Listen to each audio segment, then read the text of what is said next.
Hello everyone. तो आज हम इस सेशन में NEP 2020 के कुछ महत्वपूर्ण इम्पॉर्टेंट क्वेश्चंस करने वाले हैं, जिससे आपके 10 मार्क्स तो कहीं नहीं जाने वाले, आपके पेडागोजी में आएंगे ही आएंगे। ये 100% गारंटी है अगर आप इन क्वेश्चंस को अटेम्प्ट करके जाएंगे। तो देर ना करते हुए हम आगे बढ़ते हैं।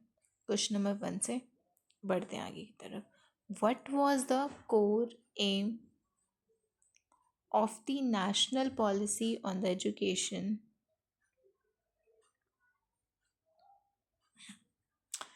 कोर एम क्या था, मतलब मुख्य उद्देश्य क्या था हमारी नेशनल पॉलिसी ऑन एजुकेशन 1968 जो हमारी पॉलिसी थी, उसका मेन उद्देश्य या मुख्य उद्देश्य क्या था। क्या वो चाहती थी कि वोकेशनल एजुकेशन को ही प्रमोट किया जाए, सिर्फ केवल व्यावसायिक शिक्षा का प्रोत्साहन किया जाए। Equal education opportunity for all, क्या हम चाहते थे कि सभी के लिए समान शैक्षिक अवसर प्रदान करना, या हम चाहते थे प्राइवेटलाइजेशन ऑफ द हायर एजुकेशन, उच्च शिक्षा का निजीकरण करें। हम नहीं चाहते थे कि हम सिर्फ हायर एजुकेशन को प्राइवेटाइजेशन करें। Introduction to the semester system, नहीं, हम सेमेस्टर प्रणाली की शुरुआत करना नहीं चाहते थे। क्या एम था हमारा? एम था कि सबको इक्वल एजुकेशनल अपॉर्चुनिटी मिल सके, सभी के लिए समान शैक्षिक अवसर प्रदान करना। यही एक करेक्ट ऑप्शन माना जा सकता है।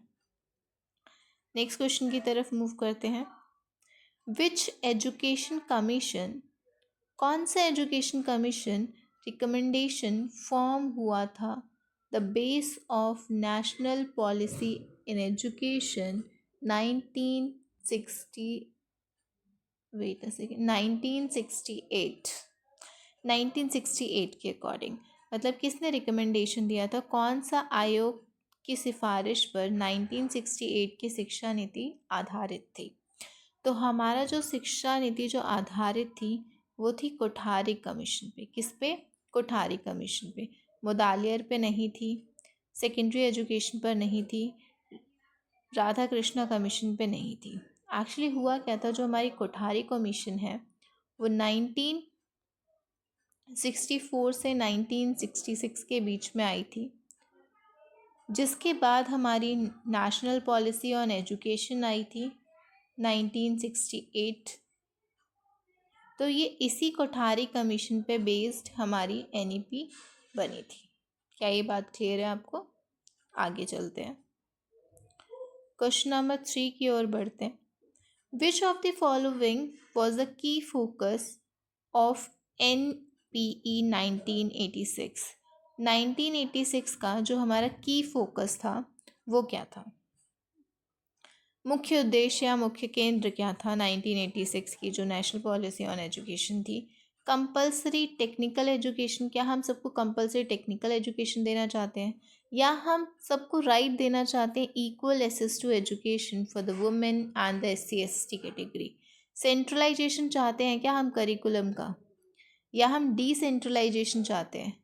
हम डिसेंट्रलाइजेशन चाहते हैं। क्या चाहते हैं? डिसेंट्रलाइजेशन चाहते हैं। साथ ही साथ हम ऑटोनॉमी चाहते हैं। क्या चाहते हैं हम? ऑटोनॉमी। ठीक है। रिडक्शन ऑफ वोकेशनल ट्रेनिंग, हम वोकेशनल ट्रेनिंग को तो बढ़ावा देना चाहते हैं, तो ये भी इनकरेक्ट है।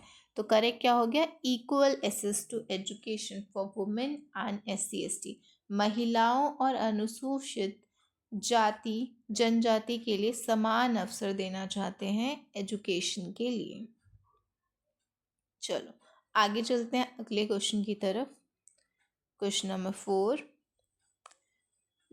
The national education policy 2020 was approved by, जो NEP 2020 थी वो अप्रूव की गई थी बाय द यूनियन कैबिनेट के थ्रू। केंद्रीय मंत्रालय ने उसे मंजूरी दी थी, लेकिन किस तिथि को दी थी, किस डेट को दी थी? क्या वो 15 अगस्त था, 10 जून था, 29 जुलाई था, 2 अक्टूबर था? तो ये याद रखना है हमें, 29 जुलाई 2020 को हमारी मंजूरी मिली थी। किसको? NEP 2020 को। नेक्स्ट क्वेश्चन है हमारा, what is the vision statement? हमारी क्या दृष्टिकोण कथन क्या है NEP 2020 का?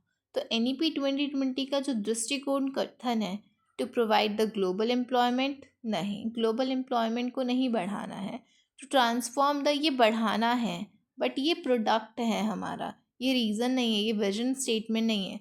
To transform the India into a knowledgeable society या नॉलेज सोसाइटी, भारत को ज्ञान समाज में परिवर्तित करना, यही सही ऑप्शन है।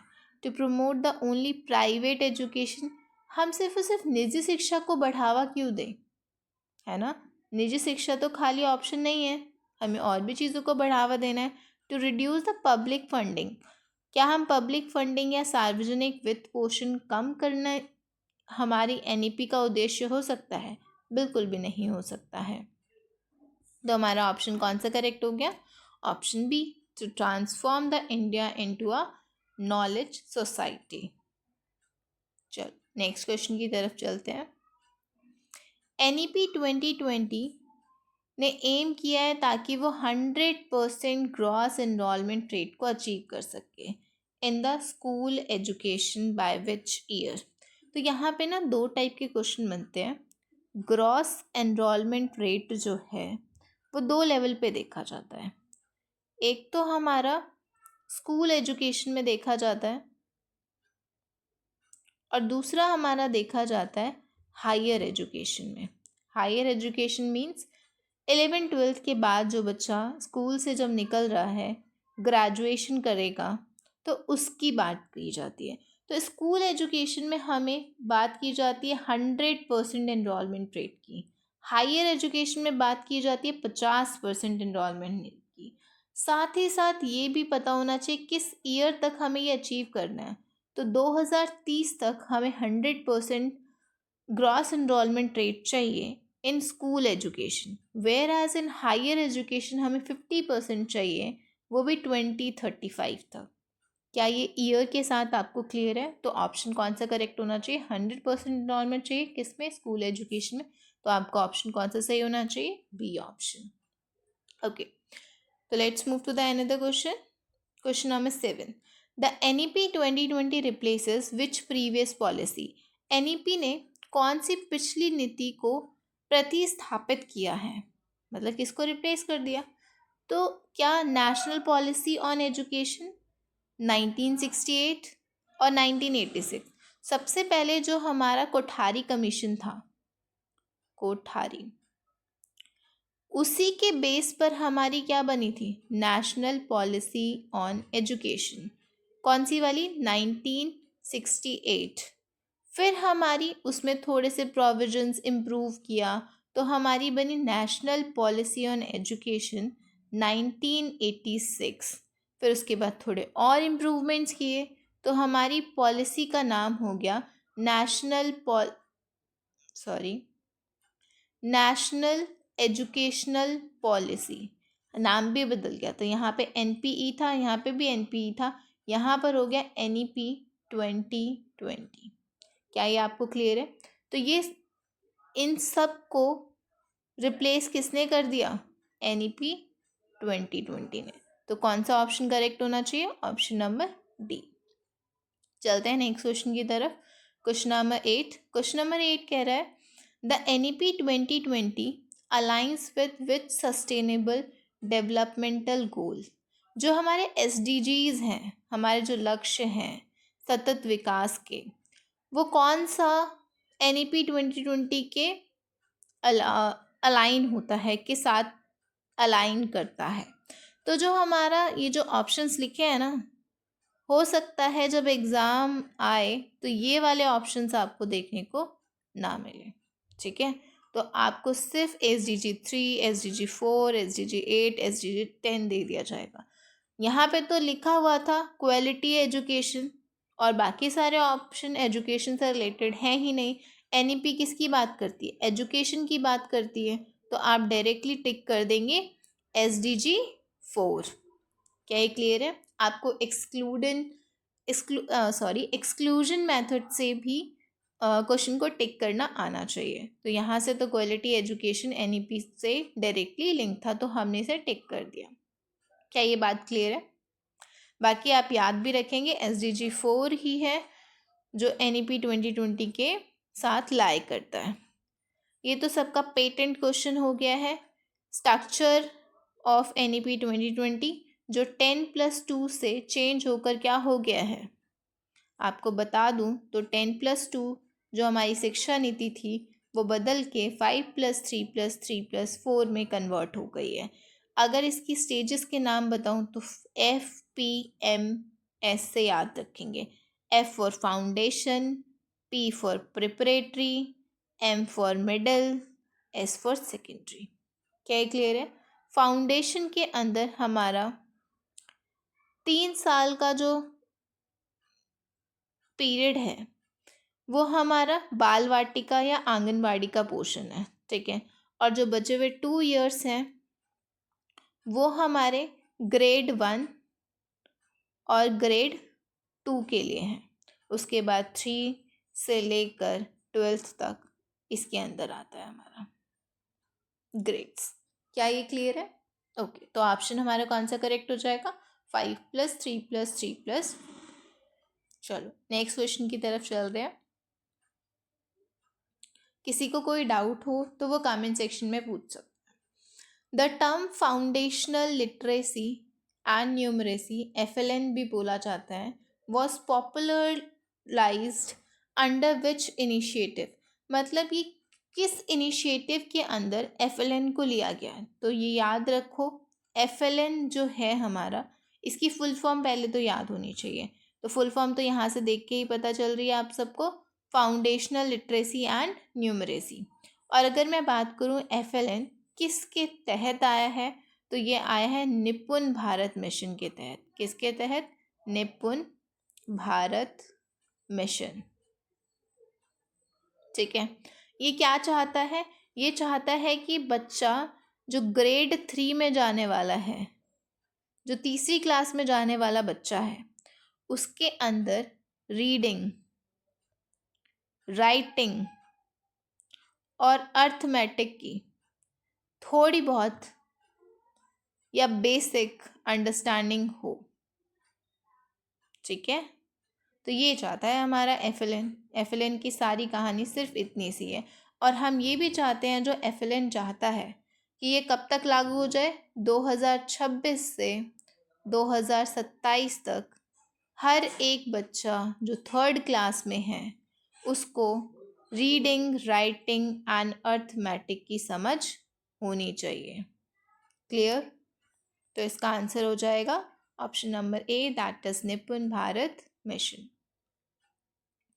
Which of the following is not guiding principle of NEP 2020? कौन सा गाइडिंग प्रिंसिपल नहीं है NEP 2020 का, वो बताना है हमें। क्या NEP चाहती है कि फ्लेक्सिबिलिटी आए लर्निंग में? यस, चाहती है। क्या NEP चाहती है मल्टी डिसिप्लिनरी एजुकेशन हो? बिल्कुल चाहती है। हम चाहते हैं कि इसमें आर्ट भी इंटीग्रेट हो, हम चाहते हैं इसमें साइंस भी इंटीग्रेट हो, हम चाहते हैं इसमें वोकेशनल एजुकेशन भी आए, हम बहुत कुछ चाहते हैं। हम मल्टी डिसिप्लिनरी बनाना चाहते हैं अपनी एजुकेशन को। हम चाहते हैं कि सेंट्रलाइजेशन ऑफ डिसीजन मेकिंग हो। हम सेंट्रलाइजेशन नहीं चाहते हैं, अभी हमने थोड़ी देर पहले डिस्कस किया था, हम डिसेंट्रलाइजेशन चाहते हैं, ठीक है। हम डिसेंट्रलाइजेशन चाहते हैं, साथ में हम ऑटोनॉमी चाहते हैं। क्या चाहते हैं? ऑटोनॉमी। क्या ये बात क्लियर है? हम इक्विटी एंड इंक्लूजन को प्रमोट करते हैं, बिल्कुल करते हैं। हम चाहते हैं सबको समान मौका मिले, ठीक है।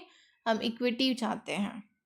सेंट्रलाइजेशन ऑफ डिसीजन मेकिंग, हम इक्विटी भी चाहते हैं, हम इक्वालिटी भी चाहते हैं।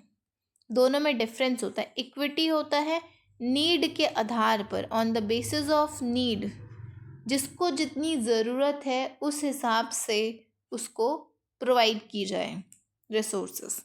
क्या ये बात क्लियर है? तो हमने नेगेटिव ऑप्शन चूज करना था, नॉट गाइडिंग प्रिंसिपल, जो मार्गदर्शक नहीं है NEP का, वो बताना था, that is centralisation of decision making या निर्णय लेने की केंद्रीकरण। ये आपका नेगेटिव ऑप्शन था। चलिए आगे चलते हैं नेक्स्ट क्वेश्चन की तरफ।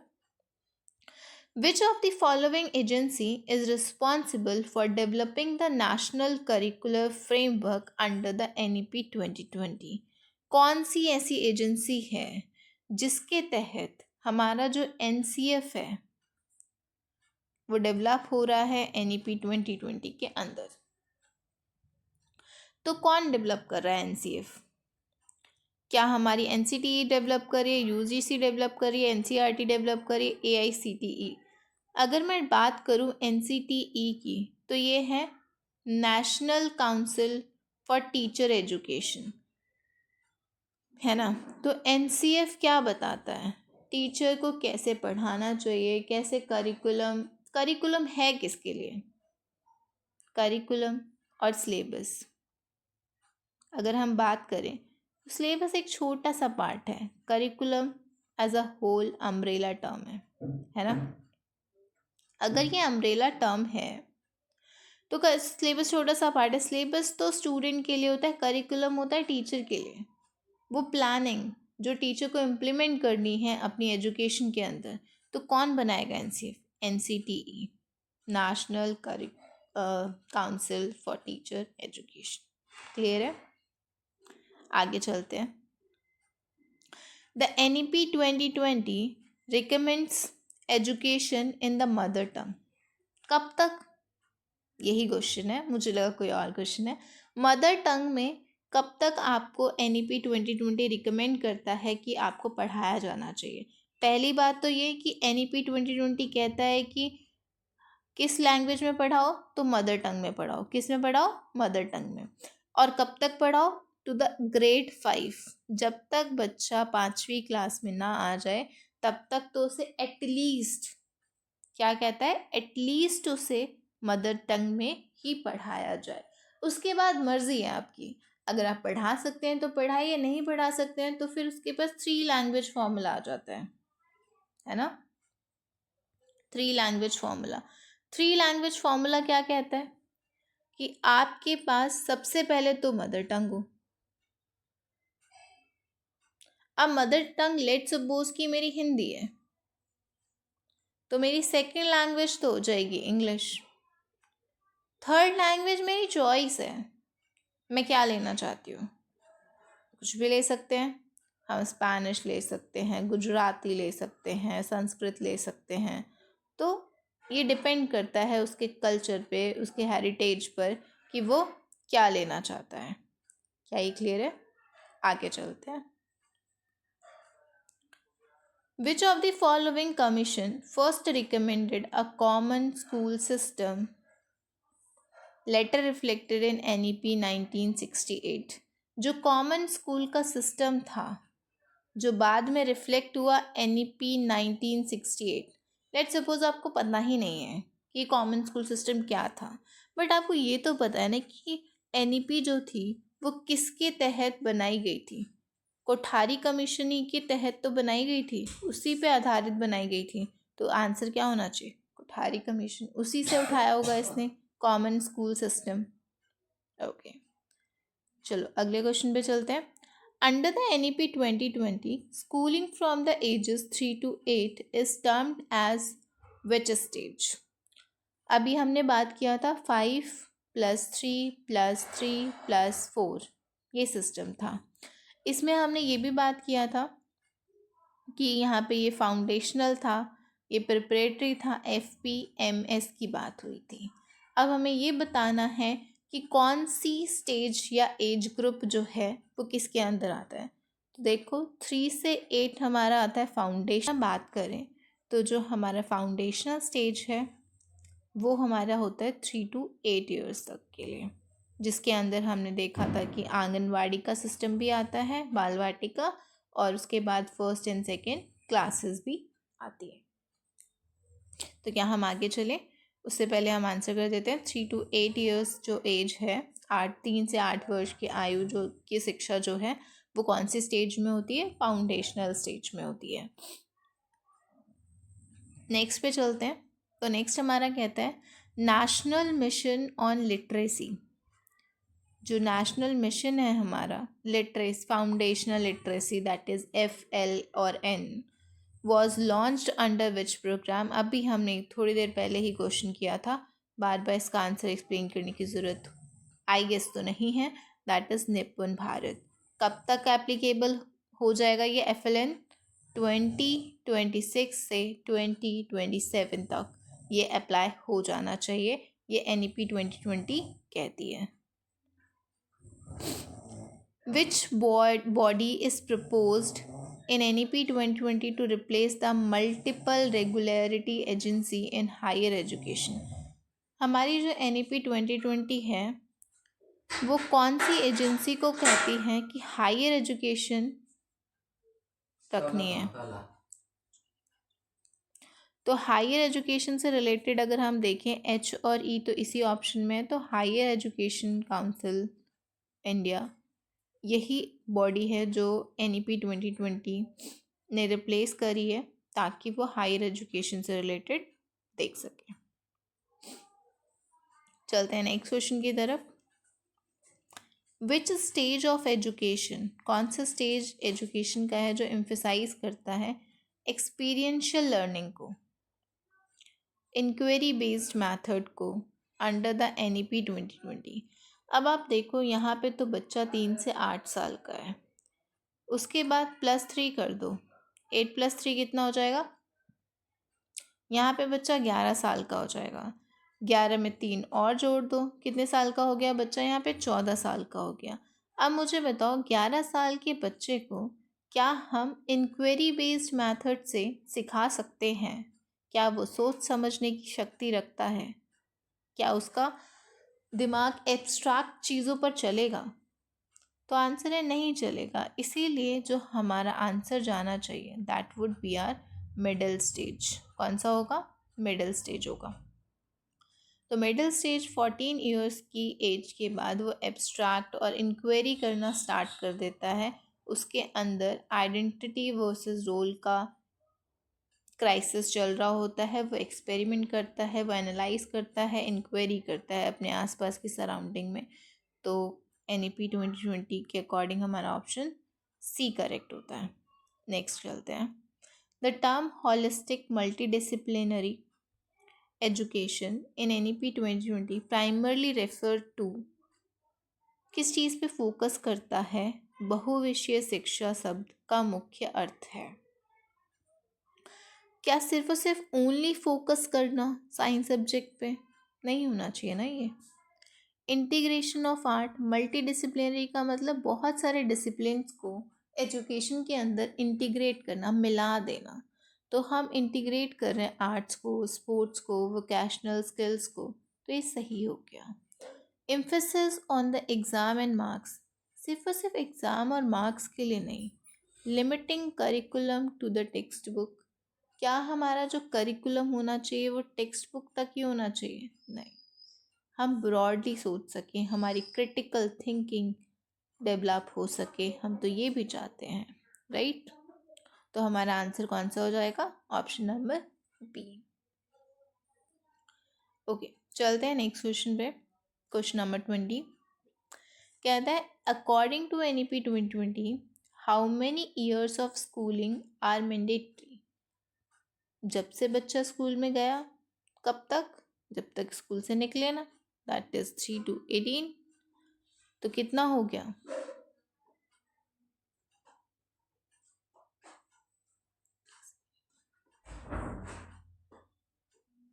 6 to 18।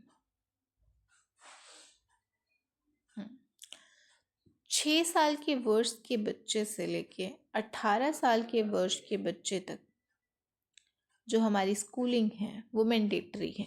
तो यहाँ पर हो जाते हैं 12 ईयर्स। 12 ईयर्स की टीचिंग ज़रूरी है, मतलब चिल्ड्रन की स्कूलिंग मैंडेटरी है। NEP 2020 introduces which type of curriculum framework for higher education? Higher education अगर आप करना चाहते हैं तो रिजिड मत बनो, फ्लेक्सिबल रहो। कभी भी आपकी जो थीसिस होती हैं या जो भी आप PhD वगैरह करते हो तो आपको वो रिजिड बनाना नहीं सिखाती हैं, को कहती हैं मल्टीपल प्रोस्पेक्टिव्स में चीज़ों को देखो। तो मल्टीपल प्रोस्पेक्टिव्स में जब आप किसी चीज़ को देख रहे हो तो वो कैसी हो जाएगी, वो तो फ्लेक्सिबल हो जाएगी। तो हमारा फ्लेक्सिबल होना चाहिए और मल्टीडिसिप्लिनरी होना चाहिए, तो ऑप्शन हमारा ये वाला करेक्ट हो जाएगा। What percentage of GDP is targeted for the education spending under the NEP 2020? कितना परसेंट दे रही है? That is 6% as per the NEP 2020। इतना मिलना चाहिए बट मिलता नहीं है। What is the key role of national research foundation? अगर कोई रिसर्च फाउंडेशन है जो प्रपोज किया है NEP ने 2020 ने, तो उसका क्या उद्देश्य, क्या भूमिका रही होगी? क्या वो ये चाहता है कि स्कूल में इंस्पेक्शंस होते रहें? नहीं। Promoting the funding and the quality research, हम तो ये चाहेंगे ना, रिसर्च फाउंडेशन यही चाहेगी कि क्वालिटी ऑफ रिसर्चेस हों जिस पे फंडिंग किया जा सके, उसे प्रमोट किया जा सके। क्या हम ये चाहेंगे कि regulating the teacher training, teacher की ट्रेनिंग को इम्प्रूव करेगा क्या नेशनल रिसर्च फाउंडेशन? नहीं करेगा। क्या वो करिकुलम फ्रेमवर्क को डेवलप करेगा? नहीं करेगा।